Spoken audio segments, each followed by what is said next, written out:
Hello, everyone. I'm Major Garrett in Washington. Welcome to America Decides.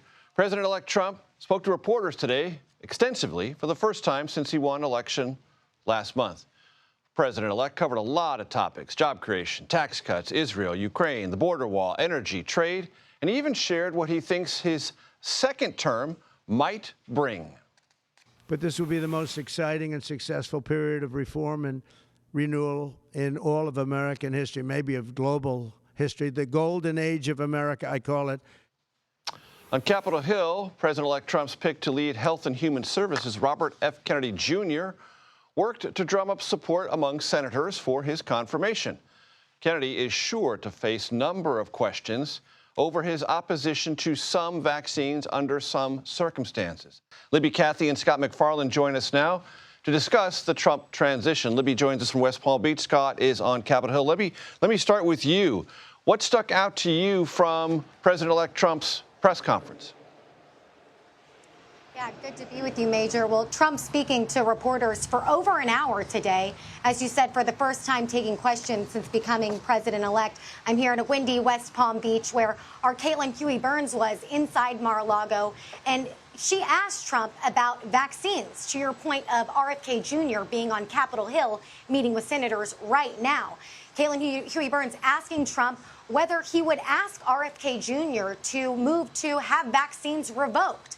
Trump said that he would like RFK Jr. to go and look at this and report back. So really kind of flirting with some vaccine skepticism himself, Trump today. He talked about this unfounded connection between vaccines and autism, for instance. However, when it comes to the polio vaccine, Trump said that's something that he would not touch in response to Caitlin Huey-Burns' question, and something that RFK Jr. himself addressed on Capitol Hill when arriving, telling reporters that he does not want to do anything with the polio vaccine. Both of those comments from Trump and RFK Jr. coming after public pressure from Senate Majority Leader Mitch McConnell, or outgoing minority leader, I should say, but Senate Republican Leader Mitch McConnell, who battled polio as an infant, who attributes, his life with that vaccine. So both Trump and RFK Jr., saying that they wouldn't touch that, but Trump touching on a number of other issues and really kind of offering some vaccine skepticism, while also saying that he doesn't think that RFK Jr. is as controversial as a pick as some see it, Major. And Libby, one other thing that's caught my attention, President-elect Trump said that there would be some sort of repercussions if the hostages in Gaza are not released before he's inaugurated. Can you tell us anything more about that? Yes, Major, that caught my eye, too. And as often with Trump, he did not elaborate on that. What would that mean? What would hell to pay mean? He did not elaborate on that. He did not give specifics. Often he says, that he wouldn't give those specifics because then that would show all of his cards at the negotiating table. But really answering a lot of foreign policy questions there. Looking ahead, for instance, to his inauguration, our Caitlin Huey-Burns asked about if he invited Ukraine's Zelensky to that. Trump said no, but he could come if he wanted to, said he wasn't invited. He also got asked about Xi's invitation for China's President Xi after our Jen Jacobs scooped Trump inviting him to begin with. After Jen Jacobs and our Margaret Brennan also reported that Xi will not be attending, Trump saying today that he's not aware that that's the case, that maybe he still could attend and that he would welcome that invitation. So not only just saying that there would be hell to pay when it comes to Gaza, but leaving a lot of open-ended answers when it comes to foreign policy, as we often hear from Trump, but really taking questions for over an hour, answering a lot of questions, but still sometimes having more questions and with those answers that he was giving us, Major, and we'll stay at it while we're down here. Of course you will. We are familiar with that process. More questions, even as questions are asked and semi-answered. Scott McFarland, I want to talk to you about where things stand, such as we know it this week, on preventing a government shutdown. Oh, you want to talk about some semi-answered questions? I'll give you some semi-answered questions, Major. We've been asking all day, where is this bill? This big old voluminous bill that's going to avert a government shutdown come Friday. We were promised, or at least forecasted, to get it Sunday. Didn't happen. Or this morning, didn't happen. So we begin the week in Washington already pressing up against that Friday deadline. Takes a few days to read these bills and get all the votes locked down. So they're going to flirt with this shutdown deadline pretty closely. What will it likely include? Well, something to keep the government open through March or April, the first few months of the next Trump administration, which means Donald Trump will have to deal with this mess early on in his presidency. We also expect it to include tens of billions of dollars in disaster relief funding. Major, that is money that was needed in September. They ran dry. They ran out of money in the Small Business Administration Disaster Loan Fund for businesses, for homeowners. They ran out of it in October. They sounded the alarms, and here we are in mid-December. It has not been replenished. So the understanding is, Major, that'll be a part of whatever deal is cut before Friday. And the Democrats keep telling reporters they have leverage, and it indicates from this lack of action that may be true. They're driving a hard bargain. Oh, they are wielding outsized leverage this week.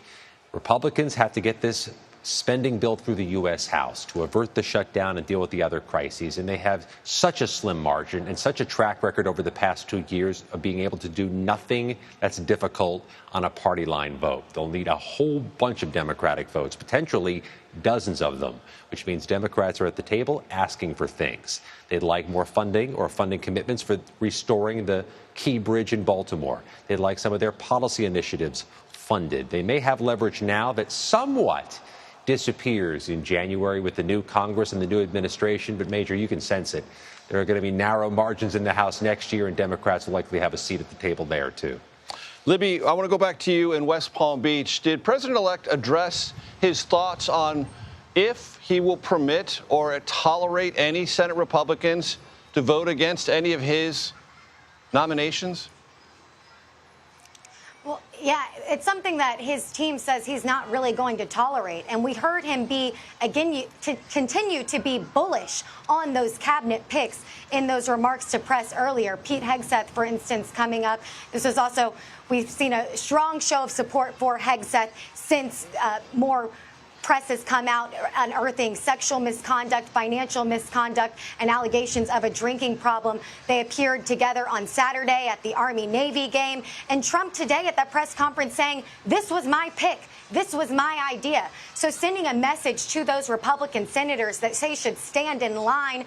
And this is also coming after we heard from Senator Lisa Murkowski saying that the message from Trump and his transition team has been to toe the line or it's going to be a difficult 4 years. That is what she said. And she said you're seeing that now with Trump's nominees. And we heard him today continue to be bullish on those picks. RFK Jr., Hegseth, Tulsi Gabbard included, as they continue to meet with senators on the Capitol Hill, where Seth is right now, Major. Libby Cathy in West Palm Beach. Scott McFarland on Capitol Hill. My thanks to you both. After a surge in drone sightings in the Northeast, lawmakers from both parties at the state and federal level are demanding answers, and they want more federal action. What we know about these objects in the sky, that's next. You're watching America Decides.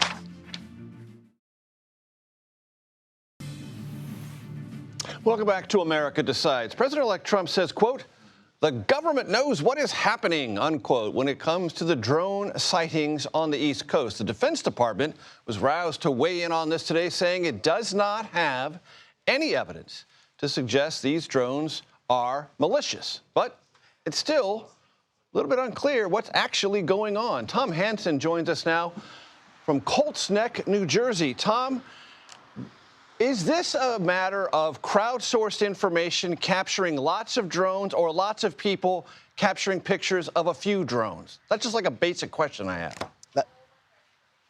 Yeah, I mean, that's the central question around this, because we are seeing reports of thousands and thousands of reports of sightings. But law enforcement has made it very clear to us that that doesn't mean that there are thousands and thousands of drones out there. A lot of those reports are centered around singular incidents of drones, which adds to a layer of lack of clarity in an already very unclear story. Now, here's what we do know. These drones appear to be sophisticated. They are very large drones, and they are hovering precariously close to very sensitive sites, including military sites like the one behind me, Naval Weapons Station Earl, which is known for manufacturing munitions that go out to certain branches of the U.S. military.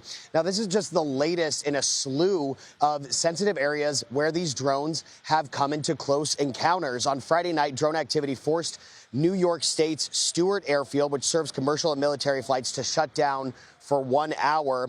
And then drone activity, we are learning today, caused officials to close airspaces over one of the United States' most critical Air Force bases, the 88th Air Base Wing at Wright-Patterson Air Force Base in Ohio. So that is a new state to add to the list where these purported drone sightings are wreaking havoc on the communities. As you mentioned, the federal government has come out and said there's not really much to worry about here, but then they are not backing that up with any concrete evidence to prove to people that these drones are not a threat. So there's a lot of skepticism, Major. Everyone that we have spoken to on the ground here says, yeah, it's great that the government believes that these are not threatening in nature. They're not going to jeopardize our security, but the proof's in the pudding. They're waiting to see that proof to get a better sense that things are safe. Major? And Tom, understandably, people might wonder, okay, if they're not malicious, they're not going to shoot at us, but they might be surveilling those sensitive sites. Yeah, and that would fall in line with the patterns that we're hearing about these drones taking, which is a zigzag kind of pattern, hovering over areas for an extended period of time.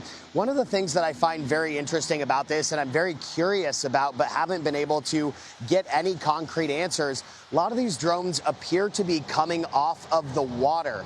And we don't know how far out into the ocean they are coming from. But there's the question around how much battery life these drones have and if that is all that they rely on for power. A lot of people are wondering if these drones also rely on fuel supplies, which would indicate a level of sophistication beyond most commercial drones that you can purchase out there. And so a lot of law enforcement, especially the ones that we've spoken to over the last 24 hours, they are saying, you know, that is a question that's on their minds too. But there is a disconnect here, because while the federal government has said that they are giving resources to local law enforcement is still feeling very much in the dark as to a lot of the clues for these drones. Major? Tom Hansen in Colts Neck, New Jersey, thank you very much. Really appreciate it. Tens of thousands of football fans, as you might have seen over the weekend, attended the Army-Navy game, including President-elect Trump, who watched with his own group of fans. More ahead on his attendance and those who were with him. You are watching America Decides.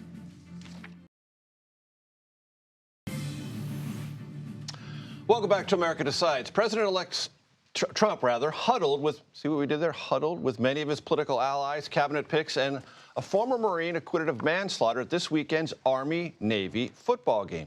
Justin Safey is a Republican strategist and lobbyist, joins me now at the table. Justin, good to see you.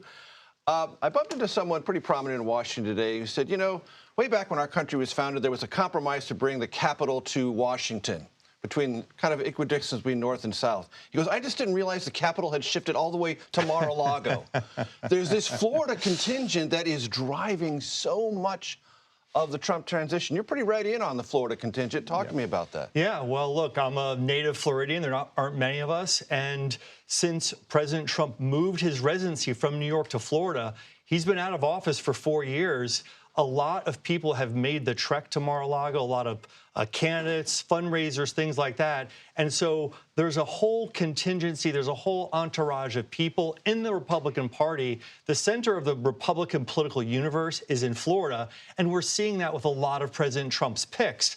Two positions like Secretary of State with Marco Rubio, former Speaker of the House of the Florida Legislature, Florida House, Pam Bondi, the two-term, very popular Attorney General of the state of Florida, Mike Waltz, Congressman from Florida, his national security advisor, Susie Wiles, his first female White House chief of staff in U.S. history, also a Floridian. So there's a lot of Floridians that are being tapped by the president to help him in the administration. How well do you know Pam Bondi, and what would you say the nation should expect if she is confirmed as Attorney General? I've known Pam since she first ran for Attorney General in 2010 in Florida, won a competitive Republican primary that year against a lieutenant governor, a former lieutenant governor of the state of Florida, was a very successful Attorney General. This is all pre-Trump. Pre-Trump, yeah. So her political maturation in Florida occurred out from under, or not even aware of, a potential Trump Yes. factor. She won election in 2010. She won re-election in 2014. President Trump ran for the first time, as you all know, in 2016. So her political career was 6 years in before President Trump ran for president. So she doesn't owe her rise to Donald Trump. No, she was elected on her own for a Republican primary in 2010. How I remember close is very she well. to the president-elect? Very close. I mean, she was on his impeachment defense team and represented him during his impeachment trial in the Senate. And she's been a supporter of his for many years. So very close. Do you imagine if she's Attorney General, Pam Bondi would give a green light to anything Kash Patel would want to do if he, in fact, becomes the FBI director? Well, I think Pam Bondi has shown when she was Attorney General of Florida that she was an independent voice for justice. And I think that she will use her independent judgment to do what she thinks is right. If Kash Patel brings her something that she agrees with, she's going to say so. And if he brings her something that she disagrees with, she'll say so as well. I don't think there's going to be a blank check for anybody that works for Pam Bondi. I want to talk to you about the Army-Navy game. President-elect Trump has his box there. J.D. Vance is there, the incoming vice president. J.D. Vance takes it upon himself to invite Daniel Penny to attend right after he was acquitted on various charges, the most serious of them in New York, manslaughter for a chokehold that led to the death of an enraged homeless person on a New York City subway. What do you think that symbolizes, and what do you think the message was of that invitation? I think it symbolizes the reason that in many urban areas, there was so much more support in 2024 for Donald Trump and J.D. Vance than there was for Donald Trump in 2020. Many urban areas are dealing with crime, and this particular individual was creating fear on a subway, people just going from one place to another in a city. And I think what it represents is the Trump administration, President Trump made it very clear during the campaign that he wanted to be tough on crime. And to me, that's what it represents. It represents the fact that this administration is going to be behind law and order. And I think that was a symbolism by that invitation. And so you would describe it as kind of reflective of concern in urban America about things being a little less controlled than they want to, and perhaps overzealous prosecution? Potentially. I mean, you could read that into it. I think it had more to do with trying to restore a sense of normalcy and law and order in areas that have been too much crime, where people in urban areas feel fear. And that's what I think it addressed. If anyone who's been on a public transportation and has dealt with someone who's acted erratically knows that sense of fear that people feel, and I think that's what this was about. Justin Safey, it's appreciate you coming in and your perspective. Thank you very much. Thanks, Major. President-elect Trump has long advocated for the United States to stay out of foreign conflicts. Next, the counter-argument, we should say, from Mitch McConnell as to why America needs to do more than mind its own business. That's next. You're watching America Decides. In a new op-ed, Mitch McConnell, the outgoing Senate Republican leader, is urging President-elect Trump to reject calls within the Republican Party to embrace some manner of isolationism. McConnell writes in part, quote, "The administration will face calls from within the Republican Party to give up on American primacy. It must reject them." McConnell has long been a supporter of United States aid to Ukraine, among other issues. I want to bring in our political panel. Joel Bain is a Democratic strategist and CBS News political contributor. Matt Gorman is a Republican strategist and served as a senior advisor on Senator Tim Scott's presidential campaign. Good to see you, gentlemen. Matt, I want to start with you. Does an op-ed from Mitch McConnell right now to President-elect Trump on any topic matter? With love to Mitch McConnell, no disrespect, probably not. Now, I would say the framing on this is important, right? I don't think even the Trump administration would characterize what they're doing in Ukraine as isolationism. For example, they want a forward posture on China, for instance, and they want to take on China aggressively, economically and otherwise. But I think what they would probably counter with is that trying to strike a deal, to use Trump's terms as he used during his press conference today, in Ukraine is not isolationism. I think that's maybe where the rub is between McConnell and Trump. In his exit interview, probably one of many he will grant, Mitt Romney told CNN over the weekend that the Republican Party is now Donald Trump's Republican Party, and the one that he led in 2012 as a nominee basically no longer exists. And I think he would point to this question about interventionism, America First, as one of those places of divergence. Yeah, but again, what I would say is it's not as dramatic as I think Mitt says it. Quite frankly, the Bush Republican Party, when he won the presidency and when he won re-election, was modeling his image. The next Republican president, whenever they're elected after Trump, will be the same way. If you remember, in 2000, President George W. Bush said he didn't want to get entangled in foreign wars, if you remember that as well. So look, And in 2004, his second inaugural, absolutely. We have to be the engine of democratic reform globally. Absolutely. So these things can evolve. I don't think it's as dramatic as Mitt puts it. These things are parties are reforming the shape of their president no matter what. Joel, what is the state of resistance right now with the Democratic Party and Trump? I thought you were going to ask me about the Republican Party. You know, Mitch McConnell, that left wing of the Republican Party, not the center of the Republican Party, the left wing of the Senate GOP, Mitch McConnell. The state of the resistance. Look, the pushback to Donald Trump is different this time than it was in 2017. Different circumstances, the country's different, the atmospherics are different, and anybody on the Democratic side, both elected office holders and outside groups, all understand that.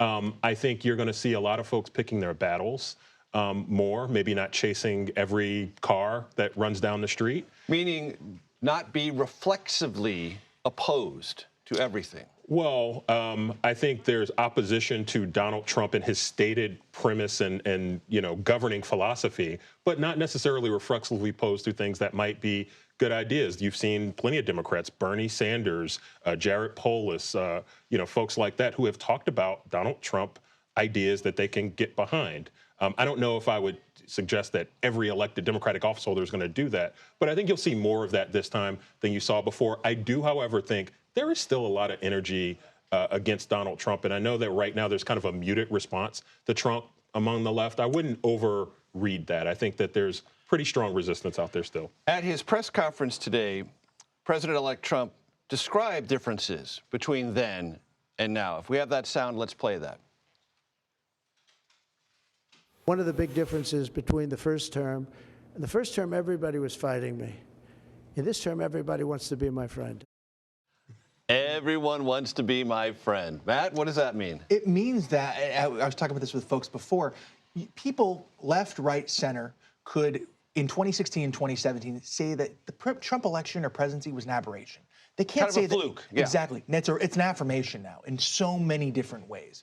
And so that's why not only do the opposition, I think it's different, right? There's no, what I would even say is the intensity is far different. I mean, you can oppose everything with Donald Trump if you're a Democrat, but it doesn't need to be, you know, Mach 1. I disagree with that. But what I would say is also what you're seeing is the CEOs coming and genuflecting in a way that wasn't before. On CNBC this morning, I heard it referred to as kowtowing. They would be doing the same thing if it was Kamala, but they might have already been in her camp. But regardless, you're seeing it in a different way. People realize they have to adjust to new medium, not try and evade it. I heard Matt talk about this affirmation thing before. Go ahead. I do not think that. I think this is a rejection. Trump in 2017 and then Trump in now 25 is a rejection. It's a rejection of the status quo. It's a rejection of the establishment. It's a rejection of institutions.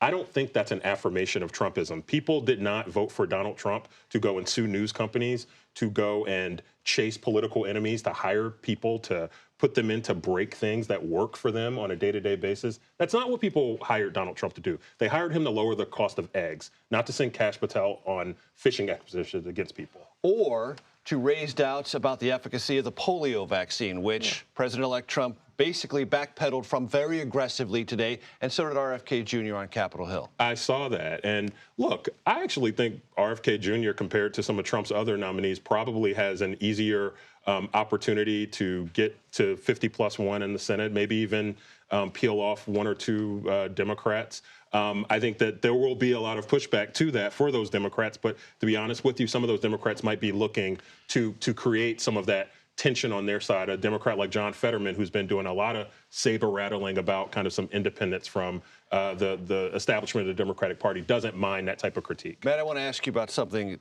regards what President-elect Trump said. Everyone wants to be my friend.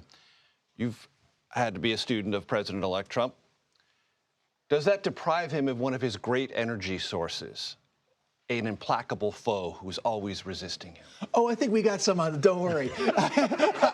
I will say this, though. I think he always has wanted, for example, he loves the fact he's Time Magazine's Person of the Year. And he should, right? But it's the old guard where he loves being on the face of Time Magazine. He loves that mainstream acceptance. CEOs, people he used to hobnob with. Remember, he used to have dinner with Regis Philbin all the time before he was a presidential candidate. He loves having that life, glimpses of that life back. He can handle the Democratic political foes. Every time he gets glimpses of what it was like to live on Fifth Avenue and be Donald Trump real estate titan, I think he likes. We'll see how Donald Trump, the establishment, wears on him over time. Joel Payne, Matt Gorman, thank you very much for hanging out. I appreciate it. New reporting reveals red states, energized by President-elect Trump's victory, are already pushing more conservative agendas, not waiting for Inauguration Day. Next, what lawmakers are already working on. You're watching America Decides.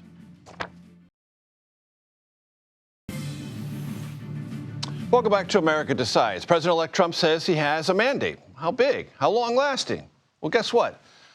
Some states across the country, dominated by Republicans, have already decided that was a big mandate, and they're going to pursue initiatives and plans they think are symbolically, significantly aligned with the oncoming Trump administration. A new Washington Post piece finds that, quote, red state leaders emboldened by Donald Trump's presidential victory are not waiting for him to take office to advance more conservative agendas at home. Washington Post national correspondent Molly Hennessy-Fisk is here now to talk to us about that. So, Molly, it's great to have you with us. Thank you for joining us. By my count, there are 23 trifecta Republican states, and in Kansas, a Republican supermajority can override the Democratic governor's veto there. What does this mean? What does this mean for the array of state initiatives and legislative maneuvers that we're going to see play out very soon? Well, as you mentioned, we have these Republican trifectas in states like Texas, where I'm based. I'm coming to you from Houston. And they're already gearing up. They're all going back into session in the new year. And a lot of them have already proposed legislation and are working to forward that legislation even before President Trump takes office. So it's on all sorts of different subjects, from so-called school choice, which has to do with taking taxpayer money and giving it back to parents who want to homeschool or send their kids to private schools. There's other measures that have to do with gun rights, with voting rights, with LGBTQ issues, gender-affirming care. So across the board, and certain states are kind of leading the effort, especially Florida and Texas. And the states that are leading those efforts, what do they expect to get from the Trump Justice Department? Support? Yes. Well, I was talking to some of the conservative advocacy groups, especially legal advocacy groups, who really see things shifting in places where, like, for instance, gender-affirming care or restrictions on transgender students participating in sports that don't align with their gender identity, like transgender athletes in girls or women's sports, that they see these areas where the Biden administration and the Department of Justice have fought conservative states' efforts. They see the Trump administration just basically abandoning those lawsuits and letting the states take control. And Molly, let's talk about education. You mentioned taking some of the taxpayer money, giving it to parents for either homeschooling or charter or private schools. What about curriculum? What about books in libraries? That's right. So there's school choice, but then, as you mentioned, there's separate efforts to allow parents or individuals to sue school districts or schools over things like books and curriculum, gender ideology, DEI, CRT, these different culture war issues that have come up in the schools. And I talked to some of the groups, conservative groups involved in that, like Moms for Liberty, who see the Trump administration as being a real ally, and they're working with state level groups in proposing legislation, putting out model legislation. They see Florida as this incubator of ideas that they're trying to replicate in other states like Oklahoma or North Carolina. And Molly, based on your reporting, do these states feel that Not only can they move in this direction, and if there are federal lawsuits trying to block them, the composition of the Supreme Court will work to their favor? Not just the composition of the Supreme Court, but also other federal judges that Trump had appointed in the past. There's a lot of judgeships that have been filled by Trump and other Republicans. And so they feel like these conservative groups and state lawmakers feel like they have a lot of allies in the courts now, and that they'll be able to move things forward with the help of some pretty aggressive state attorneys general. We saw Tennessee's attorney general argue before the Supreme Court recently against gender affirming care, and Texas's attorney general has been coming out as an activist on a lot of these issues. Molly, I remember in my civics classes, it was described as states being these incubators of democratic experimentation. It was described to me in those classes as kind of a virtue. If I read your article correctly, this experimentation is going to be in hyperdrive. Oh, for sure. And it's interesting you mentioned civics because that's one of the things they're trying to promote is more civics education and less education about some of these political or politically oriented ideas. They want to promote teaching anti-communism, that Florida has already passed that, and other states are trying to pass that. So a lot has to do with the control of ideas and education and what kids are allowed to learn. Coming to us from Houston via Zoom, Molly Hennessy-Fisk, thank you very much for your time. Appreciate it. Thanks for having me. Our next guest argues that we're in, quote, the gilded age of medicine, unquote. So what does that mean for healthcare? We're going to talk about that next. You're watching America Decides.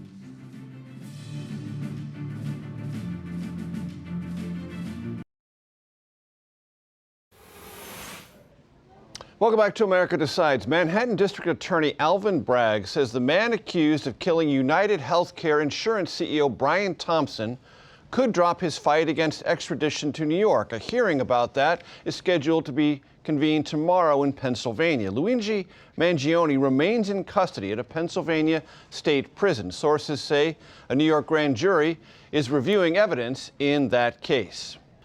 Dr. Dhruv Kular joins us now. He is an associate professor of health and economics at the Weill Cornell Medical College. He is also the author of a new article in the New Yorker magazine entitled The Gilded Age of Medicine is Here.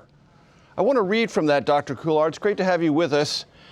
This is a graphic we have prepared. Quote, today healthcare is where the money is. New technologies and treatments sustain the impression that patients have never been healthier, but corporations and conglomerates wield immense power at the expense of the people they're meant to serve. Is that what the Gilded Age of medicine means?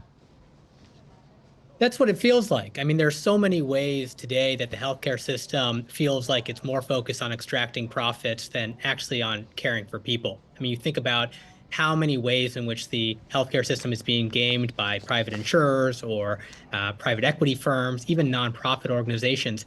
They're increasingly acting in ways that don't serve the best interests of patients. And people are understandably concerned, they're disappointed, and they're even angry.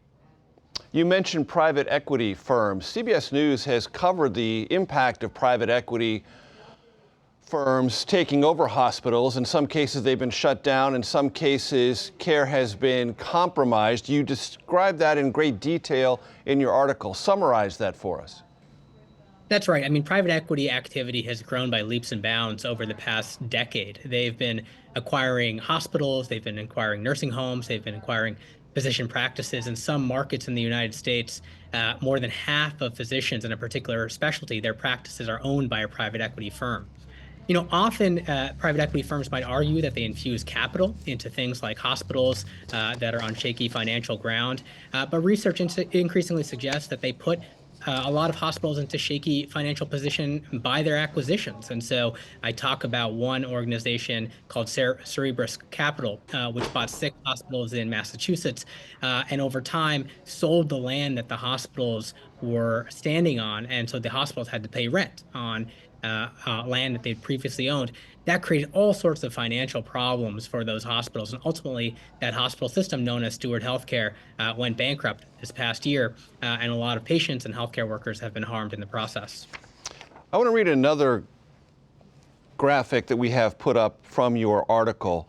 Quote, increasingly health insurers, private hospitals, and even nonprofits are behaving as though they aim first to extract revenue and only second to care for people. Patients often are viewed less as humans in need of care than consumers who generate profit. When did this start, and what is accelerating or exacerbating that trend? You know, it seems like it's been getting worse over time. Part of what's happened is that there's been a lot of actors that have entered the healthcare space, in part because it's such a large part of our economy. So if you think about healthcare, it's more than 17% of the economy. I mean, $4.5 trillion in healthcare. And so more and more organizations, whether or not they have a medical background, are getting involved in the healthcare space. And that has accelerated over the past 1 or 2 decades. And so we see a lot more private sector activity in this space. Some of that is good. It can lead to some types of innovation, but a lot of that can be troubling when it turns into kind of a gamification where the goal really is to extract profit and not to care for people. And you know, I'm a doctor. I care about medicine. I care about the healthcare system. And that's why it's so tough to see it being used in this way. Who is responsible, or what is responsible for the perverse incentives that lead to overbilling? Well, this is the thing, that there's a lot of blame to go around. I mean, you think about the government sets up certain types of incentives that are then easily gamed by the private health insurance system. So in my piece, I talk about Medicare Advantage. And so people might not know, but half of all seniors in the United States are no longer in traditional Medicare. They're in these private health insurance plans run by places like United Healthcare or Aetna or Humana. And these Medicare Advantage plans, they have incentives to care for people, but they also have incentives to make those people look as sick as they possibly can, because they get more money from the government if they care for sicker patients. And so part of the game that has occurred is not just caring for sick people, but finding diagnoses. And so they might send nurses to patients' homes to record diagnoses. They comb through the medical record to find additional diagnoses. Some investigations have found that they even have practices competing against one another to see who can find the most diagnoses in patients. And so those are the types of things that don't necessarily feel like they're improving medical care, but really just a way to try to get more money for doing kind of the same thing. Very quickly, Doctor, do you have any sense the incoming Trump administration wants to take any or all of this on? Well, that remains to be seen. I mean, they have a very eclectic group of individuals who are coming into the healthcare part of that administration, and so we'll have to see, you know, what type of stance they're going to take against corporatization of medicine, consolidation in medicine, and my hope is that there is some action taken against some of the worst excesses, but we'll find out in the months and years ahead. Dr. Dhruv Kular, thank you very much for your time. That does it for today. We'll be back with another edition of America Decides tomorrow at 5 p.m. Eastern. The Daily Report starts right now.